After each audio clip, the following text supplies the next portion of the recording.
Welcome everyone to our webinar, Religion and Society, our Religion and Society series. I'll introduce myself to those of you who haven't been part of these webinars before.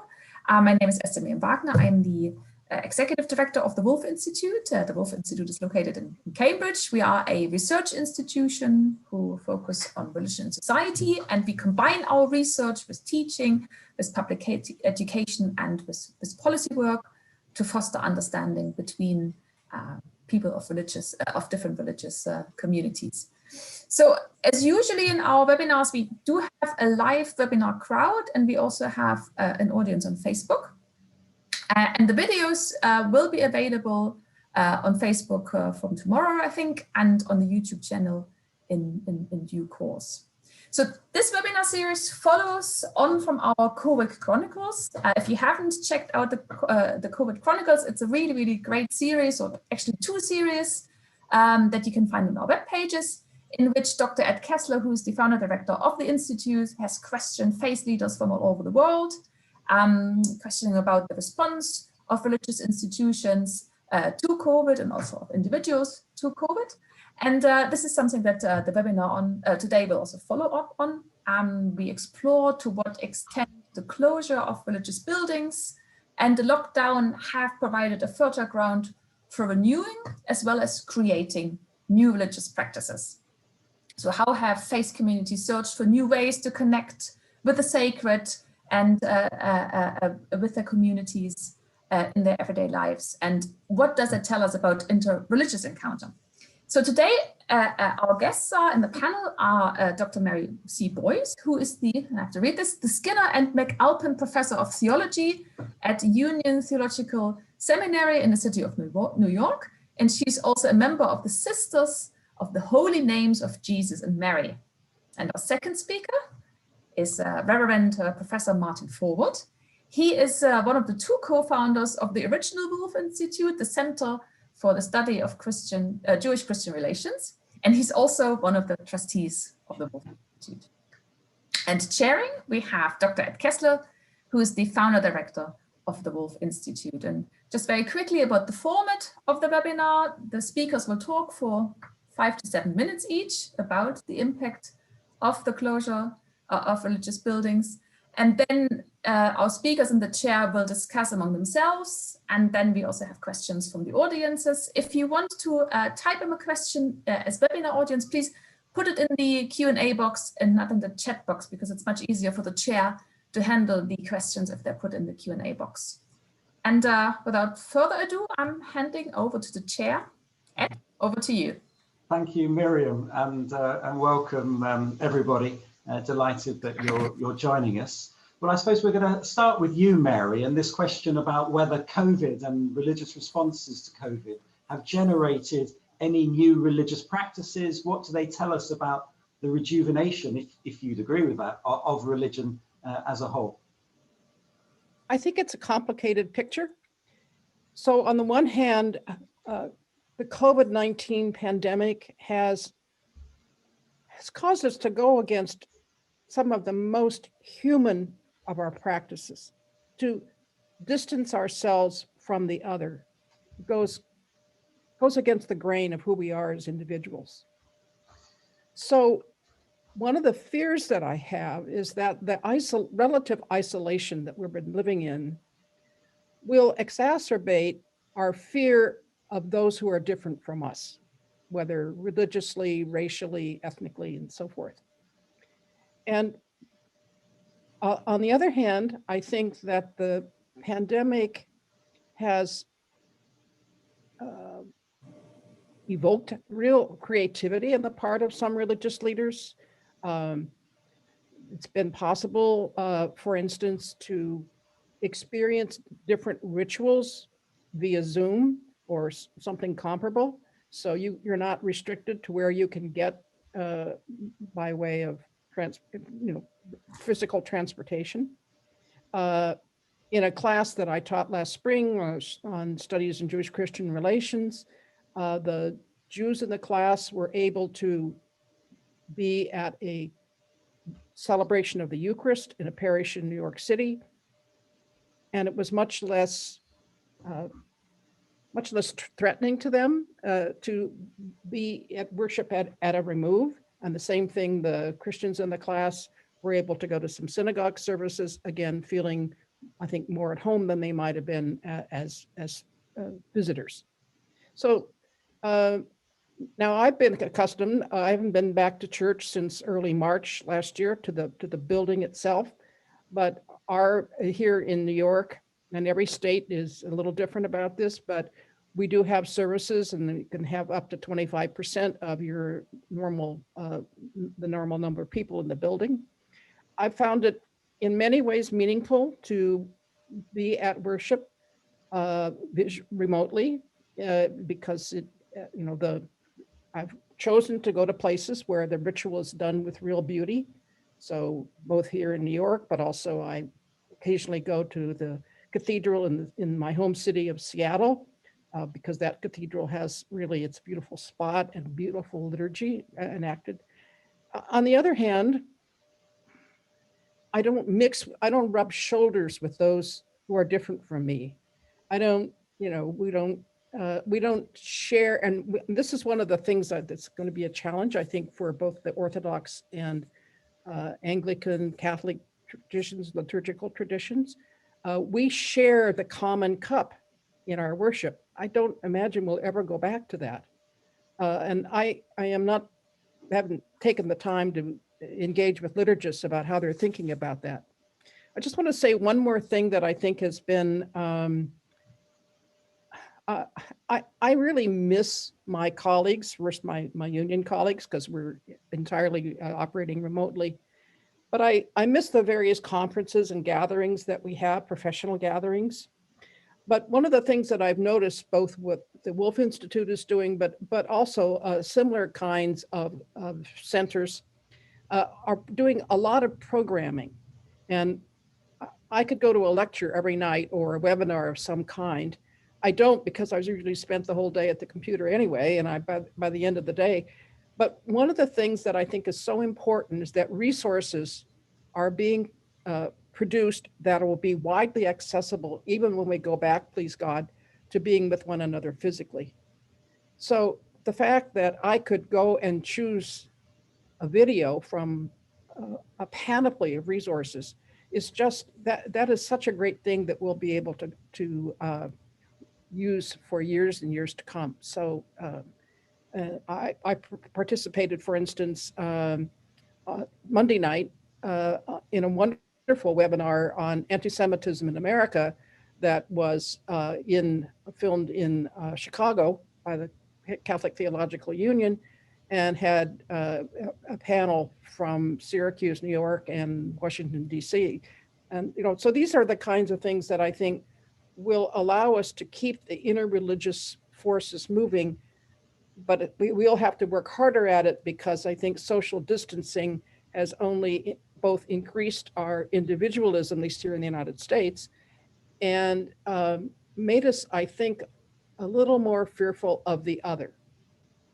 Well, thank you, Mary. And in fact, this very conversation illustrates the global connections. There are you in New York, and now over to Martin on the outskirts of Chicago.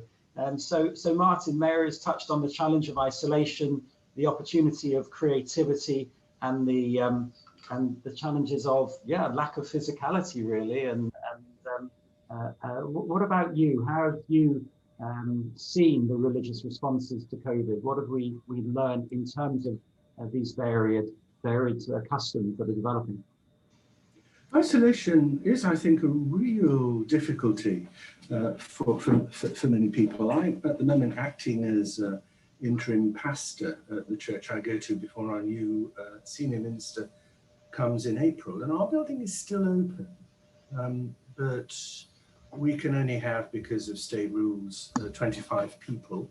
It's going up soon to 50, and so we're learning new tricks about how we let people into the building and who can come and how often they can come and so on. But there are many people in the community who don't feel able and safe to come yet to the buildings, and who really miss it. I was actually talking in a socially distanced way in a local store recently with a friend of mine who is from Eastern European origin, and he goes to one of the local mosques, and I was asking him how things were there, and the mosque is really closed, and he was saying how much he missed it, and I laughed and said, well, you've always been fairly cynical about religion. You always said to me that I take religion far too seriously, and so does your Imam, and all that kind of stuff. And he grinned and said to me, yeah, he said, but I go there to meet people, and I sometimes go there not to meet my people, but to meet different people, and I can't do it. I just find that really interesting and telling.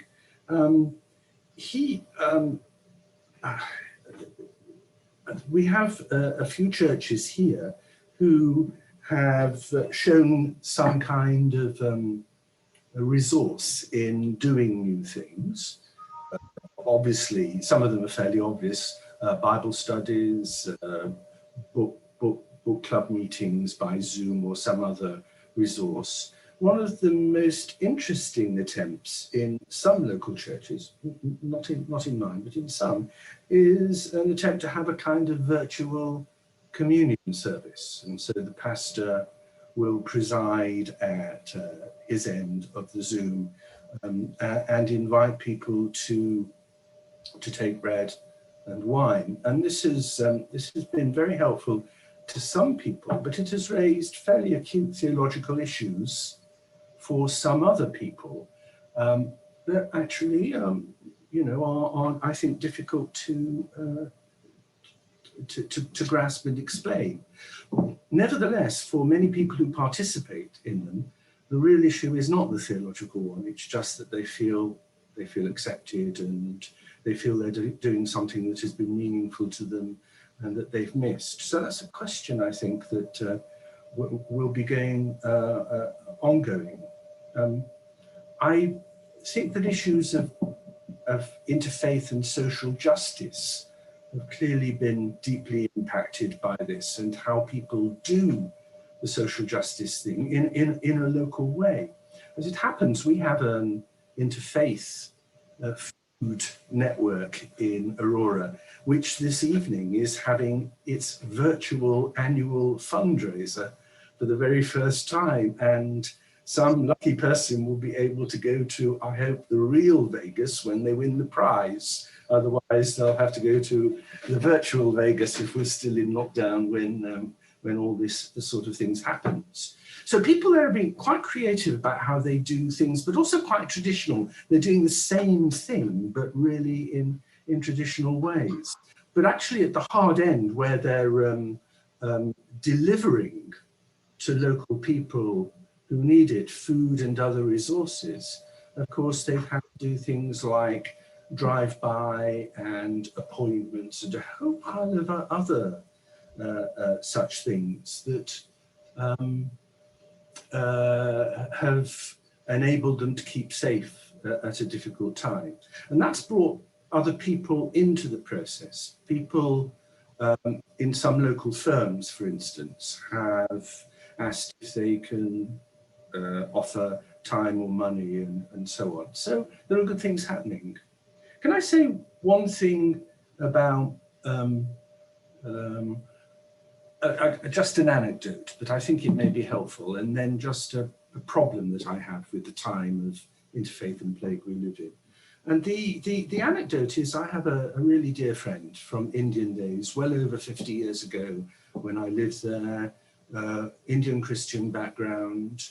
In the 1970s, interfaith in India was a wonderful event, and people shared each other's festivals and all the rest of it. In recent years, religions have been highly politicized, and people have not been able to do that very often. And this friend of mine has become really very introverted and very defensive of her Christian faith.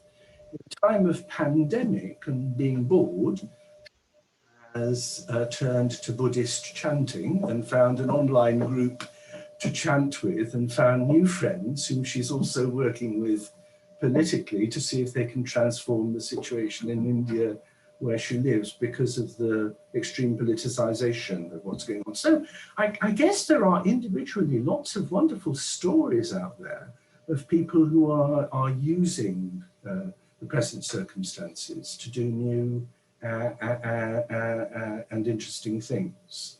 If I can end with a worry, when I was working with you in Cambridge 20 odd years ago, Ed, a couple of my students wrote a paper together about how interfaith relationships could become virtual.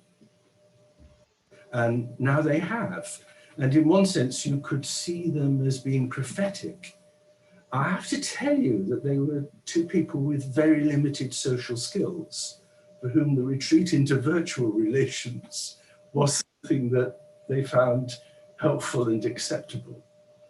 I'm not at all suggesting that that's not good for them, but I am saying that the move of faith stuff into the virtual arena, it is very complicated and has some serious drawbacks as well as some potential opportunities. And perhaps I'd better just shut up there. I've talked for too long, as always. Well, let's pick up one or two of those points. I've already had a message about this question of communion. And I saw Mary reflecting on what Martin had to say in terms of the virtual communion. And of course, this illustrates some of the intra-faith elements, in this case, within the church in the ecumenical question, not just as a Roman Catholic Mary, but also for Orthodox Christians in terms of the actual Eucharist itself. And I just wonder what your response is to that. There does seem to be a divide between the Protestant churches, which are much more theologically, it's more straightforward, it seems, to deliver their services online than it is in terms of Roman Catholic or Orthodox Christian worship. Is that fair?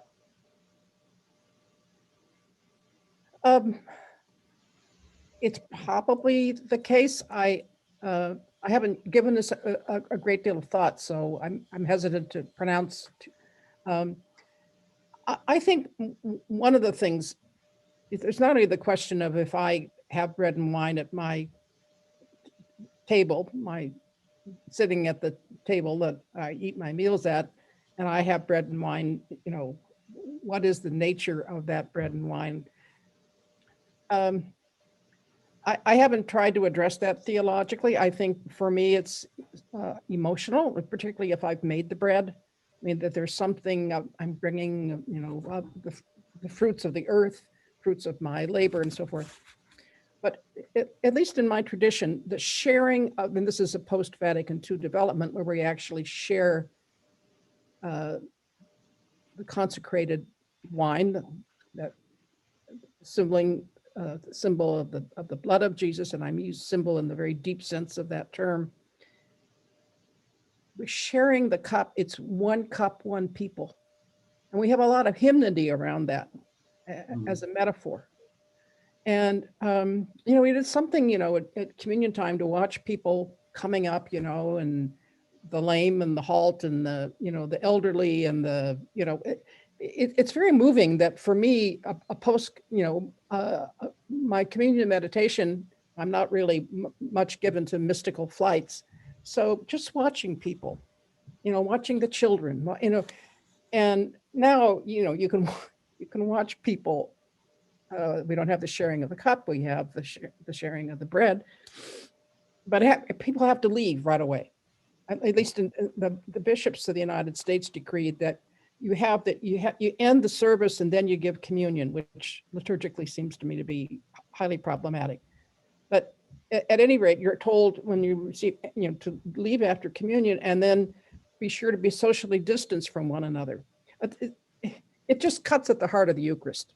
It cuts at the heart of the fact that we are one people despite all our diversities. And that, you know, one of the things that I've observed about Jewish life in sort of distinction from Christian worship, and I think this pretty much applies to these broad swaths of Christianities. We go to church and then we choose a mass, what time, or a service. And then you go, and then you maybe stay for coffee and donuts or something, but generally I'm on my way. And I get, at least in the synagogue communities that I know here, the whole point of coming together as Jews is to be together with your community. And so the services are long and people spend a lot of time together, you know, and I think that's part because you're a minority, Jews is a minority tradition. And so this is your time to really deepen the ties of identity to one's community. So I also want, you know, I know for my Jewish friends, Passover last year was just, and the High Holy Days last fall, very painful. You know, some traditions that don't have, you know, remote will not be using electronics, obviously. Now on the other side is the possibility that vaccination brings.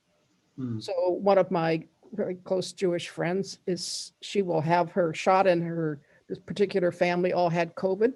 So she and her husband will be going to be physically with that family at Passover. And that, I can't tell you what that means. I mean, I'm in the elderly group of people who have, you know, my peers have grandchildren, and that they haven't seen their grandchildren is one of the very hardest things for them. Yeah, I think what you say, many people will recognize.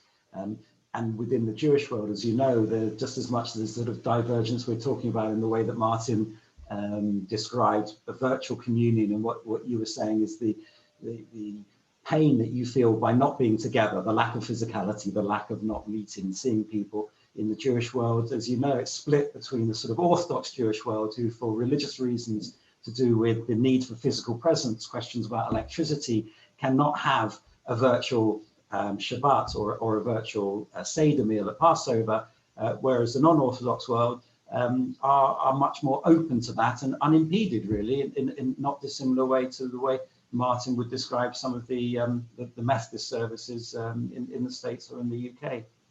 I would like to mention one thing that I think needs a lot of reflection on our part, is that for people who have lost someone to death during this period, whether of COVID or not, something else, the inability to have a funeral with your friends present, and for many traditions awake, and you know, I think that is one of the most distressing aspects of this pandemic.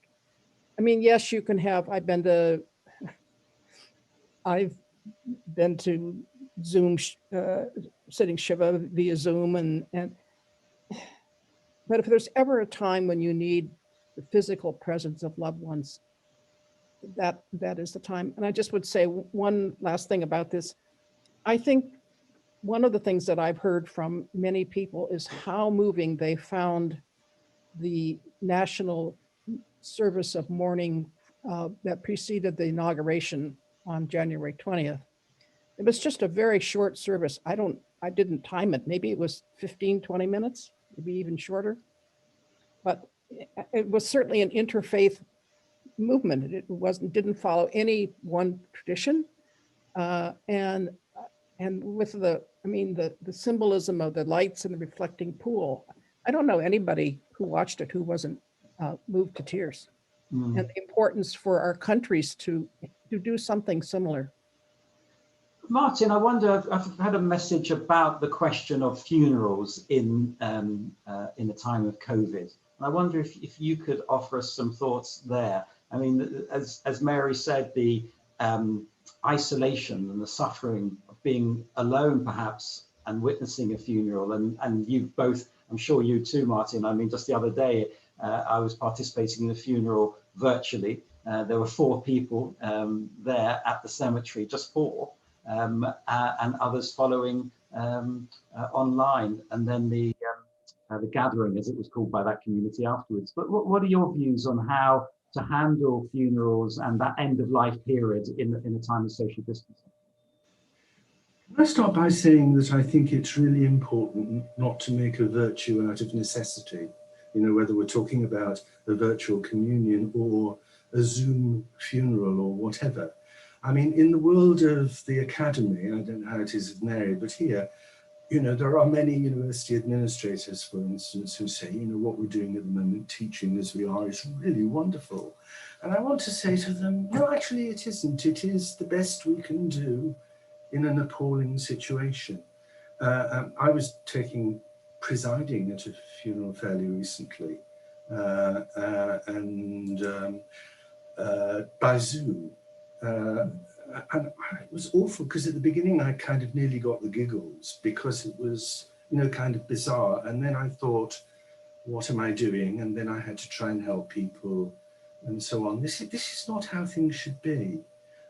We need to get to another place when all this is done. But meanwhile, we need to do what we can. And I think that's kind of at the heart of what I want to say. Just do what we can and think of things when all this is over that we might be able to do to cope with people's grievings. One of the things that at the church I go to we've been thinking of is that assuming the vaccinations work and so on, then maybe later in the year, maybe around All Souls Day, we have a service where people who've lost people during the year can come and we can name names and we can, you know, give seconds between each names and so on. So, well, Martin, point taken. But can I be devil's advocate here? You know me well enough that I take pleasure in that. And what is there from the rituals that we've created at a time of the pandemic and with all the difficulties, but what rituals will we continue to carry? What will continue when we return to some kind of normality, when Mayor is back taking communion alongside young people and old people in church, or you're back in delivering your sermon face to face? What will continue that hasn't has only recently come into existence? You have me there. I mean, I think in old age, one of my answers may be nothing as valuable as there might be, because so much that is valuable is lost by staying apart from each other. I mean, there are, of course, the intangible blessings of knowing that when we meet again, we will be particularly grateful for all that kind of thing.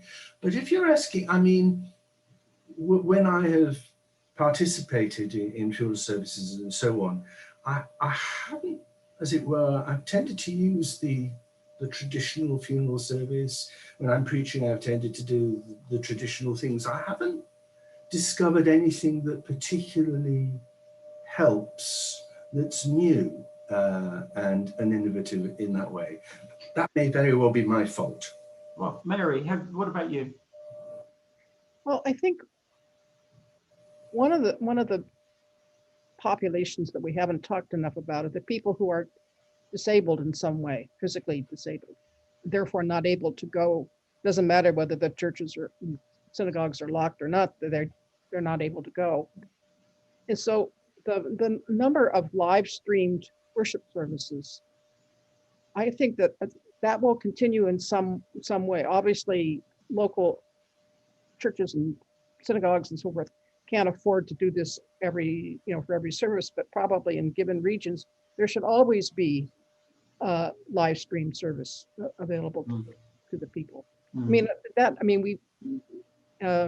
But with a real intentionality to reach out. But I think one thing that I hope is that we won't be, I mean, this is always the problem in the Catholic Church, that there's so much that's top down. I think we need to, when we are able to resume our physical presence to one another, we need to then reflect on that together. And because I think what we have to learn from the absence, and then we're going to have to learn from the presence, and how we. So one of the things that I'm so concerned about is, in a way, in order to survive, we had to become strangers to one another. I mean, when I'm out walking and somebody comes toward me, I go the other way, so as not, even though we might both be masked.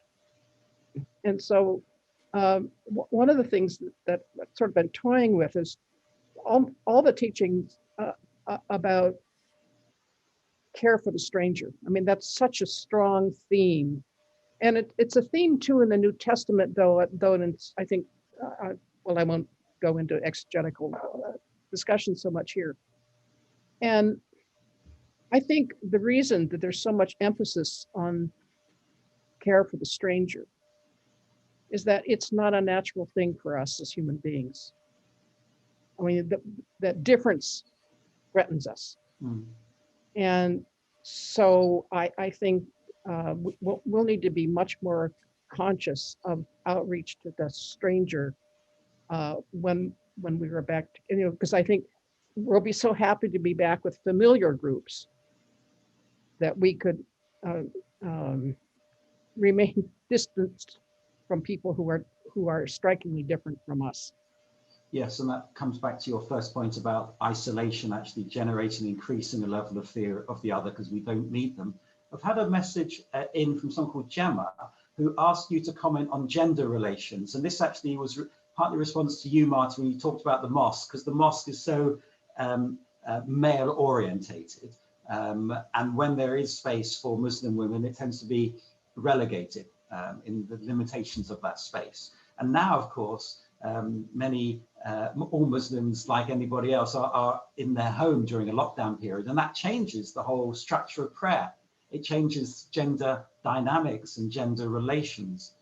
So the question is, can you reflect on that? It was in response to the on Islam, but if you want to take it in the other faiths, that's fine.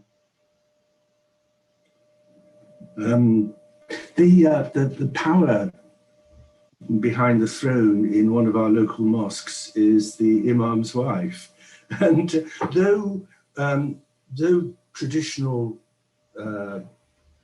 separation is observed at normal times in the mosque, she really does an awful lot of work in keeping the whole mosque going, in making sure that people are cared for and looked after, people are visited and so on. And I know, because I know her and other people, that she's doing that without the building happening.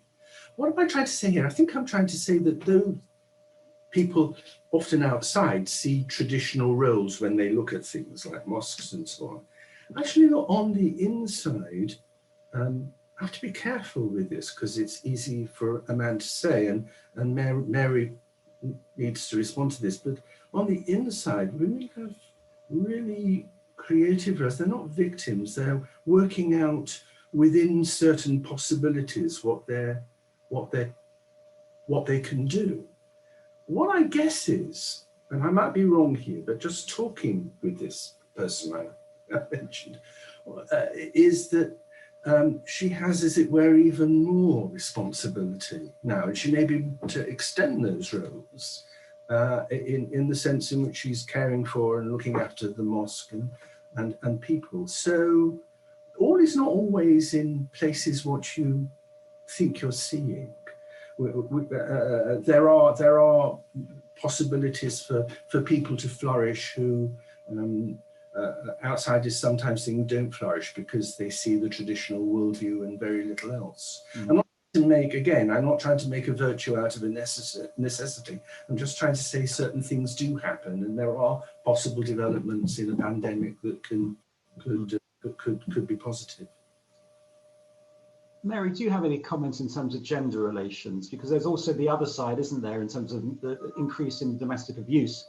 Yeah. This isn't specific to religion, of course, but in wider society, and misogyny and the sort of the patriarchal element that is such a problem for so many. And I think it's been the pandemic has been a huge setback for women professionals in many fields, because they're trying to manage their children's online education and a job. And, I think it has really exacerbated tensions. It's led to more women, I think, proportionally have quit the job market than men, because the domestic responsibilities fall more generally on women. In terms of worship, Yes, so because we have an all-male priesthood, which is, you know, the fact that the worship service is live streamed means that you see the solitary male, you know, presiding. And then if you'd have a male cantor and a male elector, it really shows it reveals one of the great problems of our tradition. And so one of the reasons I choose the places that I do participate in via live stream is that it's not just an all male production. And that's very important for me. Peter's come in with a question, Mary, which is in response to your worry about isolation, and asks, with 24/7 access, doesn't that increase connection rather than the existing situation when services were only available at particular times?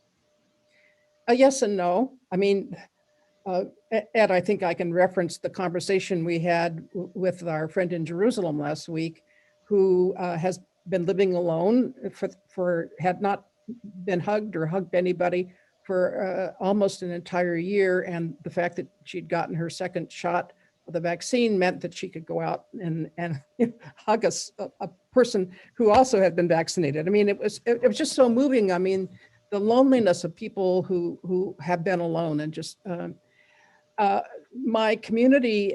One of the things we've done is we had a 5-day assembly virtually last summer. It was actually quite successful. And we have set up happy hours. And this is going like the one I participate in on Friday nights. We go from East Coast to West Coast to Peru to Hong Kong. And I've gotten to know people I don't know that well in distant places, maybe someone I met at a meeting or something like that. And so that's been, it's contributed to forms of community. And I know that the people who live alone haven't been, you know, they're just looking for all these kinds of things to participate in. But nevertheless, you're still alone, you know, when you turn your computer off, it's just you, and it's really tough. So yes, I've made new friends, but I will say professionally, I find meetings on Zoom, faculty meetings, committee meetings, etc., really much more difficult. You don't have the camaraderie before a meeting, you know, the person who cracks little witticisms that sustain you. It's just sort of business, and it isn't that I mean, people are trying, but and also if there's anything that's controversial, it's much more difficult to disagree with somebody, I think. I have noticed meetings being a bit shorter, so that's what the one benefit of being on Zoom. So we've had a question in from Evyatar, and so forgive me if I've pronounced your name incorrectly. And I'm going to take the second half of your question, which is, how can an event like this influence or alter a believer's relationship with God? So how can an event like this influence or alter a believer's relationship with God? It's one of the big questions, Martin, isn't it? Maybe it raises the question of theodicy, I don't know, but would you like to tackle that one? A couple of former students of mine who are, like the rest of us, isolated, were in touch with me recently, and were saying how they used to find it difficult to pray, and they thought that in the time of pandemic they would find it even more difficult to pray. But both of them, rather by coincidence, because they weren't writing, knowing that each was writing, were saying that somehow time plus the ability to think a bit more, rather than being in the pressing hubbub of life, has made them, at least in terms of intercessory prayer, better prayers. They are more aware of people for whom they should be praying and for the need of that, and for all the rest of it. As far as spirituality and you know, relationship with God, just a personal comment, that when I've been involved more recently in some of the liturgical things, which normally has not been a large part of my life, I have found myself saying to people, for instance, in distress because of somebody who's ill and in hospital and they can't see them, or in the wake of death. And so I have tried to make them talk about where they are finding goodness and hope and all the rest of it. And again, I've had a strong impression that the time that people have had on their hands has given them the ability to reflect a bit more on this. So that might be a kind of hopeful thing. Mary, help me out. Well, I guess it depends in part on, why a person goes to a particular webinar or some sort of online forum. I think one of the things is that one should hope to get some fresh perspectives, something maybe unexpected, something that you never thought about before. And maybe I'd like to think at our best that these sorts of resources can help people feel more hopeful. I saw a headline this morning about hitting the COVID fatigue wall. And I think people have pretty much, hit at this point. And so in a sense, how we keep up our own energy and for me, the interreligious exchange is so important. And after almost every interreligious exchange, I find myself sort of needing to step back and saying, now what impact does this have on my identity as a Catholic Christian, as a woman in a patriarchal tradition? So I think this, and having time to think is a great gift. I heard an interview the other day on the radio, actually, and I don't remember the author's names, but she's from the UK, who has a book out on wintering. And perhaps you've heard of it, Ed. I don't. But at any rate, this notion that we need the winter in our lives, as one friend said to me years ago, winter is when the roots grow deeper. And I've tried to think of that, just hoping that from this pandemic, I've got some deeper roots in the ways of walking with the divine in a very isolated time. I think I agree that people are asking big questions at the moment. And I think in terms of that time, Mary, I wonder if you could share with us something you shared with me, which I found very significant, which was the teaching of interfaith. And we were talking about the fact that your students couldn't go to the church or to the synagogue. You would task them with bringing a friend into their place of worship, and that was no longer possible. But I'd like you to share it, because there was something that was equalizing about what happened and what is happening in times of COVID. Yes, I was teaching studies in Jewish Christian relations last spring when we went into the lockdown. We'd already had about half the class session, so they already had formed relationships with one another. So we decided we did have to rework the syllabus a little bit. And one of the things that we require projects, and one of the norms of the projects is that you have to do it with people from the other tradition. Now, I should say I teach at a historically Protestant seminary that's across the street from the Jewish Theological Seminary of America. So that's why our school is good. I mean, this is a natural thing for us to be able to do. And I was co-teaching it with a professor at the seminary, Jewish Theological Seminary. And we decided to keep the projects that people were, we said, simplify it. You don't have to be, highly technical. And we were so moved by the way in which people plan together. And one of the last projects that was done was a prayer service. And, we're very careful about, interfaith worship. That's a very complicated kind of thing.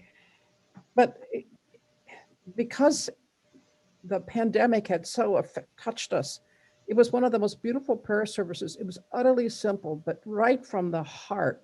And I don't think we probably could have, I don't know that it could have been replicated in the classroom. And I mean, in a sense, our screens became a holy place. It's hard to bring back all the emotion, but I think everybody kind of wrote about it later, how how this said something that this is what we had this event in common. We needed to come together in prayer around this,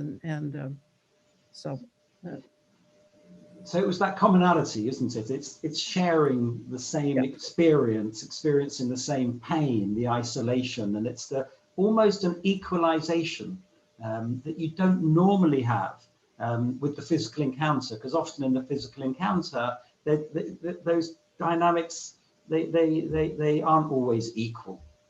No.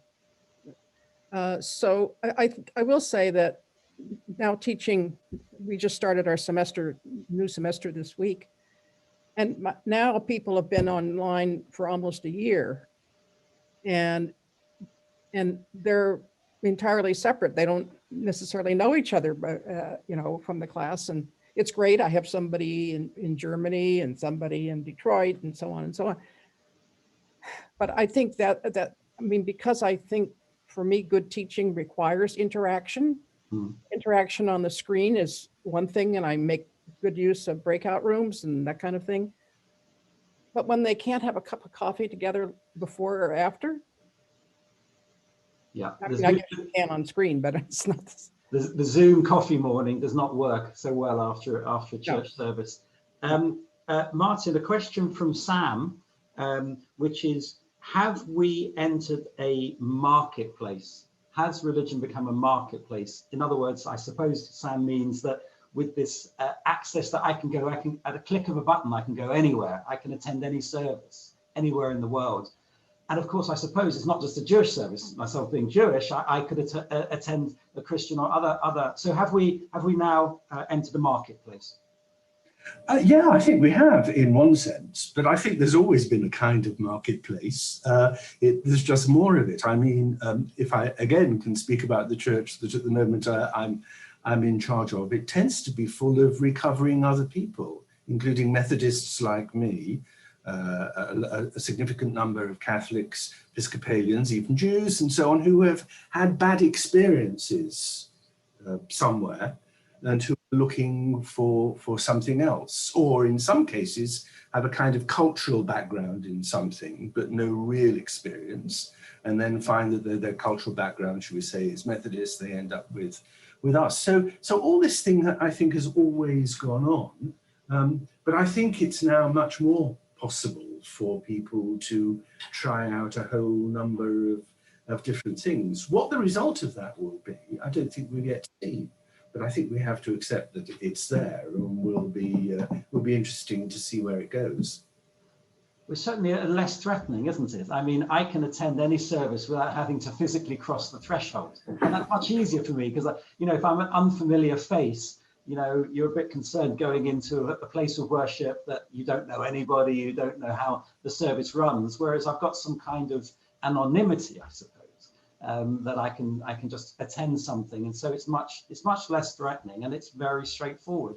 And I wonder that may well end when buildings reopen and that becomes the norm.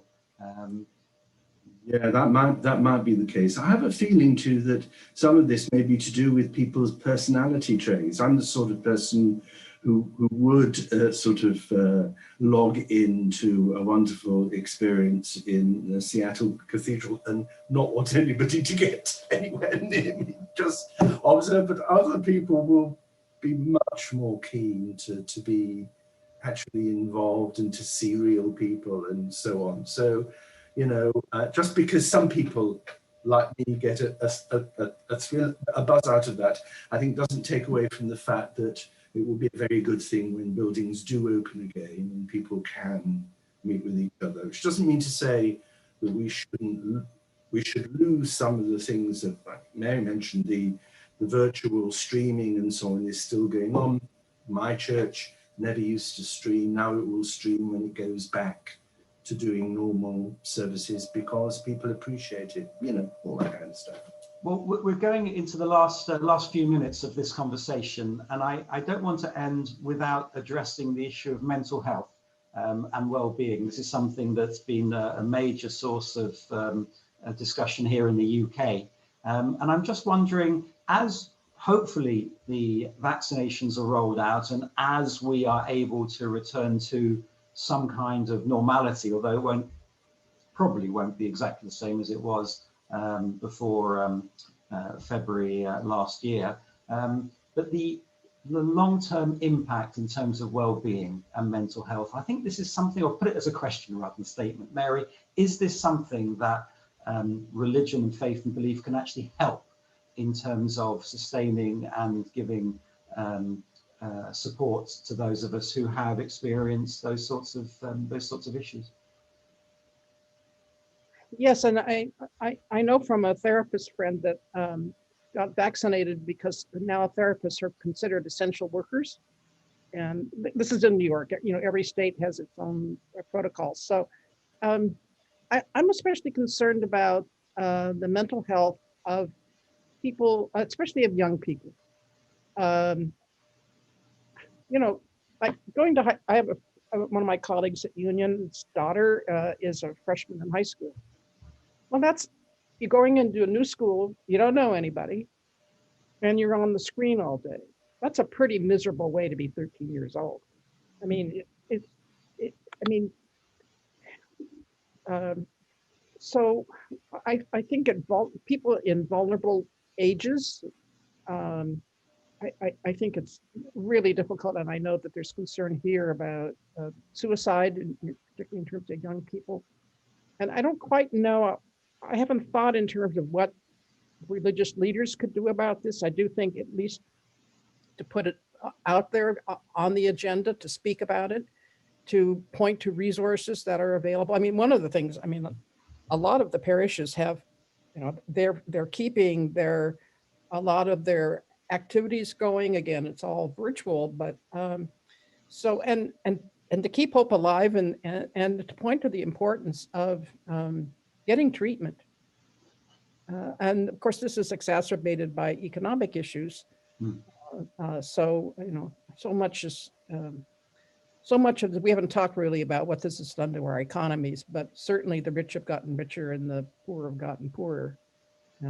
Yeah, it's certainly worth saying that when we talk about equalization, it's not in terms of social economics, that's for sure, because it's the poor and the marginalized who've been far more affected by the pandemic. Martin, I don't know if you want to address that final question about mental health and well-being.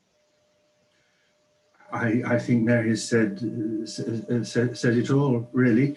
We're fortunate in the church that I go to have people who are therapists in the congregation, and they early on had a word with me and the then senior pastor about this as being a problem, and we were able to sort of take steps to make sure that, for instance, parents with children who have difficult issues were being supported as well as the children, and so on. But it's a hard thing, and I don't think it will go away at the end of the pandemic on the basis of just one hug.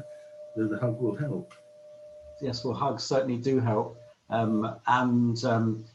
think that the ability to return to some physical connection with people will always be superior to the virtual environment. So I'd like to thank both of you, Mary Boyes and Martin Forward, for taking part in this last of the webinars looking at the relationship between religion and society in light of COVID.